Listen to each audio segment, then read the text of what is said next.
이전 영상에서는 교황 측령 우니타티스 레드인테그라티오가 기독교 종파들 사이의 연합을 주장하고 노스트라 아에타테가 어떻게 유대인의 구원을 정당화하는지, 또 심지어 기독교인들의 구원보다 우선하는지 살펴보았습니다.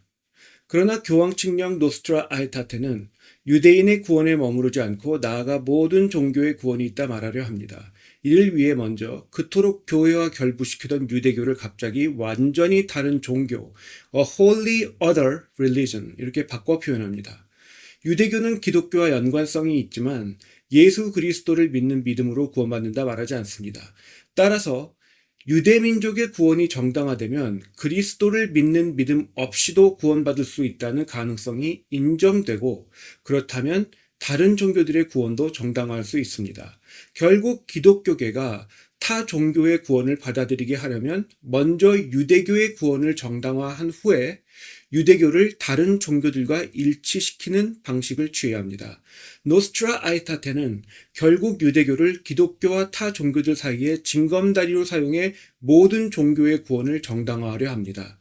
이를 위해 그리스도의 십자가의 은혜를 말하는 성경 구절을 빌려와서 성경이 말하는 것보다 훨씬 더 포괄적인 관점으로 해석합니다. 그렇게 해서 하나님의 모든 것들을 품으시는 사랑을 모든 자들이 구원받을 수 있도록 그리스도께서 값 없이 death freely 경험하셨다 주장합니다. 또한 그리스도는 모든 은혜가 흘러나오는 원천이시며 하나님의 왕국은 모든 민족들로 채워져 있기에 신실한 기독교 신앙은 모든 민족들과 좋은 관계를 맺어야 한다 주장합니다. 그리고 이를 위해 바티칸2가 사람들 사이에 보다 넓은 이해를 도모하고 민족들 사이에 우호적인 관계를 촉진하려 한다, 이렇게 주장합니다. 그리고는 기독교 신앙에 대해 성례주의에 미친 로마 카톨릭 교회다운 정의를 내립니다. 신앙은 성례와 미사를 통해 종교적 삶을 최대한 누리는 것, 경험주의죠. 즉 성례주의라 정의하는 것입니다. 그리고 성례, 즉 의식과 미사, 즉 예배 또는 기도를 중심 삼는 모든 종교는 공통점을 가지고 있다 주장합니다. 이런 식으로 로마 카톨릭 신앙과 범신론을 동일선상에 올려놓고 하나님께서 모든 것들과 화해하셨기 때문에 상호 우호적, 서로 우호적인 대화, 다른 종교들과 함께 거행되는 미사와 성례를 의미하는 종교적인 협력, 그리고 겸손한 태도와 사랑을 통한 종교적 연합이 추구되어야 한다 주장합니다. 보다 구체적으로 말하자면 성경이 요구하는 세계관의 회개가 전제되지 않은 연합, 그러니까 개인의 세계관에 굴복이 되어서 성경적인 신본주의에 굴복해서 같은 신앙으로 연합되는 것이 아니라 세계관이 변화되지 않았음에도 그냥 형식적으로 외형적으로 이루는 연합, 그리고 성경이 말하는 하나님께 충성하는 것이 아닌 세상이 이해하는 개념의 사랑, 그러니까 성경이 말하는 사랑은 결국에 하나님께 충성하는 것을 의미합니다.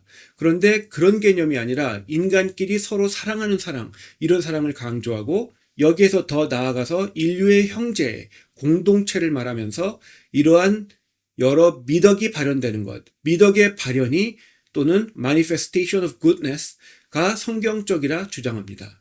성경에서 시작만 한다면 어떠한 사고의 변이 과정을 겪어 어떠한 결론이 도출되어도, 심지어 반성경적인 궤변이 주장되어도 성경적이라 말하는 로마 카톨릭 교회의 신학적 관점이 여전히 이 교황 측령들에 작용하고 있는 것입니다.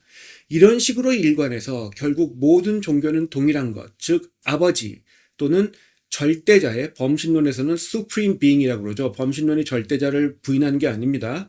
그러니까 이 절대자에 대한 인류 공통의 답을 찾고자 하는 과정이 종교라 주장합니다. 성경적 신앙이 없는 다원주의자들에게는 굉장히 설득력 있는 말이겠죠. 그리고는 교회가 타 종교와 연합해야만 하는 이유에 대해 매우 인본주의적인 결론을 내립니다. 서구권의 발전된 언어적 표현과 정제적 종교적 개념은 궁극의 답을 찾는 데에 실패했으며 그 답을 찾고자 하는 인간의 모든 노력은 숭고하고 바티칸은 어떠한 종교의 진실하고 거룩한 어떠한 것도 거부하지 않을 것이기 때문에 모든 종교는 연합되어야만 한다, 이렇게 주장합니다. 동일한 관점에서 가장 거대한 범신론인 힌두교와 불교를 인간의 마음에 있는 불안함에 대응하기 위한 다양한 노력, 방법, 가르침, 의식으로 이해하며 이들은 종종 모든 사람들을 일깨우는 진리의 빛을 반영하고 구원받기에 적어도 부분적으로는 유효한 영적, 도덕적, 사회문화적 가치들을 인식하고 계승하며 권장한다, 평가합니다. 따라서 바티칸은 이들을 진정한 숭배심으로 대할 것이라 천명합니다.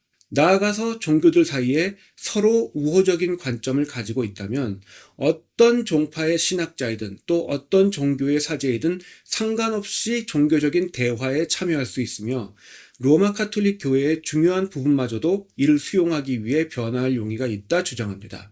그만큼 다른 종파들과 다른 종교들도 로마 카톨릭 교회에 맞추기 위해 근본적으로 변화하라는 거죠. 종교들 사이의 대화를 위해 로마 카톨릭 교회 사제들과 신도들 모두 다른 기독교 종파 또는 다른 종교에 속한 사람들을 존중하면서 로마 카톨릭 교회의 교리를 설득할 수 있어야 한다, 이렇게 말합니다. 로마 카톨릭 교회의 입장에서 볼 때 이것이 매우 큰 변화인 것은 전통적으로 로마 카톨릭 교회는 신도들은 성례에 참석하고 교회의 덕을 쌓으며 사제들이 성례를 집전할 때 말하는 내용을 딱히 이해하지 못해도 된다는 이 전통적이고 기존 입장을 바꿔서 이제는 신도들이 직접 학습하고 공부하기를 종용하게 된 것입니다. 하지만 로마 카톨릭 신도들이 다른 기독교인들과 교리적 주제를 다루거나 함께 예배를 드릴 때 해당 교구 사제의 감독을 받게 되어 있습니다. 따라서 로마 카톨릭 교회가 신도들에게 종교적 권위를 내어주는 것처럼 인식될 필요는 없습니다.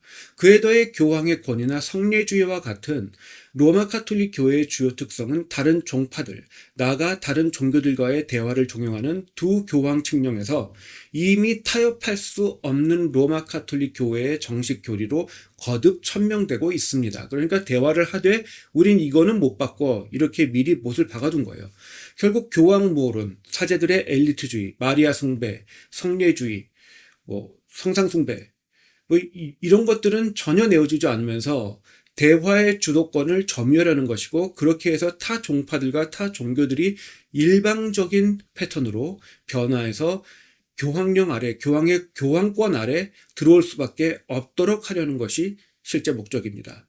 그렇게 해서 로마 카톨릭 교회에 동조하게 만들면서도 마치 공평한 선상에서 대화가 이루어졌던 것처럼 포장하려는 거죠.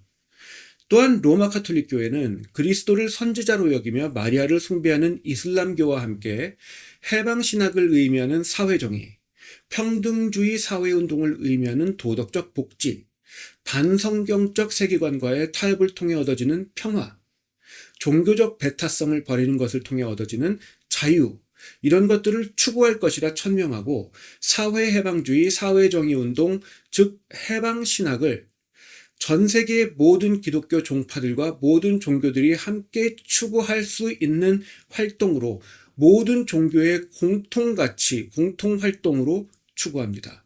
심지어 해방신학과 이방의 종교의식을 합쳐서 로마 카톨릭 교회의 새로운 또는 새롭게 추가된 성례라 표현합니다. 요컨대 바티칸은 일찍이 개신교 국제선교단체들에게서 영감을 얻고 종교개혁의 상처를 경험 삼아 다원적인 범신론 세계관과 사회주의 세계관, 20세기의 시대정신에 병합하는 선택을 내렸습니다. 그리고 바티칸2를 기점으로 실행 단계에서 기독교 종파들 사이의 연합을 이루고, 이게 교회 일치운동이죠. 에큐메니즘. 기독교의 구원과 유대교의 구원의 경계를 모호하게 해서 기독교의 구원이 있으려면 유대민족의 구원이 반드시 있어야만 한다, 심지어 선행되어야만 한다, 이렇게 주장합니다. 그리고 나아가 유대교를 전혀 다른 종교로 주장해서 타 종교들의 구원을 정당화합니다. 모든 다른 종교들과의 우호적인 관계와 대화를 시작하며 로마 카톨릭 교회는 절대 우위를 점할 만한 만반의 준비를 갖추기 시작하고, 거대 종교인 범신론부터 시작해 구원에 이르는 길인 것처럼 정당화하는 동시에 로마 카톨릭 교회의 성례주의를 구원에 이르는 가장 완전한 길로 제시하며 종교들 사이의 유대를 위해 해방신학, 즉 사회정의운동과 평등주의를 함께 추진할 것을 주장합니다. 여기서 눈여겨보아야 할 것은 동방종교에도 유대교도 힌두교도 불교도 아무것도 한 것이 없고, 또 당장 아무것도 하지 않아도 된다는 것입니다. 동시에 로마 가톨릭 교회도 교황무론 등 주요 교리를 변화시키지 않아도 된다는 것입니다. 각 종교는 하던 그대로 하면서 사회 정의 활동을 함께 추구하고 우호적인 태도를 취해주며 교황이 집전하는 성리에 참석해주는 정도의 제스처만 취해주면 됩니다. 그러면 모든 종교가 해방신학이 그토록 바라는 세계적 정치 종교 연합체에 속하게 됩니다. 그러면 정치적 반사 이익을 누리게 될 것이니 딱히 누군가 거부해야만 할 이유도 없어집니다. 진리의 목숨 거는 일부 개신교 성도들 외에는 없는 거죠.